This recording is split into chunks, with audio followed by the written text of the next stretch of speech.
Hello WhatsApp guys, আশা করি আপনারা সবাই ভালো আছেন। আলহামদুলিল্লাহ আপনাদের দয়া আপনার অনেকটা ভালো আছি। আপনারা সবাই দেখতে পাচ্ছেন শাহাদাতপুর থানার পাশে টাউনে বর্তমান আন্দোলন চলতেছে। সবাই দেখতে পাচ্ছেন কত সুন্দর জনগণ সবাই একসাথে উল্লাস করতেছে। এই বড় ভাই আন্দোলন সবাই ব্যাখ্যা করতে দেখতে পাচ্ছেন, সবাই কত সুন্দরভাবে আন্দোলন করতেছে। গাইস আপনারা সবাই তো জানেন যে বর্তমান কোটা আন্দোলনে বাংলাদেশে এত তুলপাড় শুরু হয়ে গেছে। এই বর্তমান কোটা আন্দোলনে আমাদের যুবক এবং কিশোরী সবাই একসাথে সবাই আন্দোলন শুরু করছে। তো গাইস আপনারা সবাই দেখতে পাচ্ছেন আমাদের বর্তমান আমরা আন্দোলন শুরু করছি রোড দিয়ে। বর্তমান গাড়ি ঘোড়া সবই অফ করে দিচ্ছি। গাইস সবাই দেখতে পাচ্ছেন আমরা বর্তমানে রয়েছে শাহাদাতপুর থানায়, বর্তমান চেয়ারম্যানের বাড়িতে। সবাই দেখছেন ভাঙচুর করতেছি ও এমপি, সবাই দেখছেন সবাই এমপি বাড়িতে রয়েছি।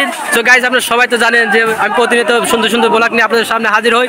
আজকে একটি নিউ আপডেট ব্লগ নিয়ে আপনাদের সামনে হাজির হলাম। অনেকদিন পর আমি আন্দোলনে যোগ দিয়েছি। তবে আন্দোলন এটা কিশোরীদের আন্দোলন, তবে এটা আমাদের সবারই মনোমুগ্ধকর আন্দোলন।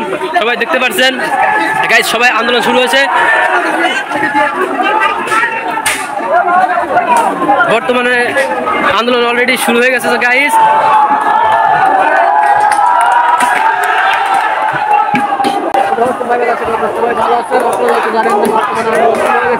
দেখতে পাচ্ছেন বর্তমানে এত সুন্দর আন্দোলন যাতে কখনো কল্পনা করতে পারিনি। তো গাইস আপনারা সবাই দেখতে পাচ্ছেন কত সুন্দর আন্দোলন। তো গাইস বর্তমানে যে আন্দোলন হয়তো আমাদের থেমে থাকবে না। তো গাইস কিছু বলো।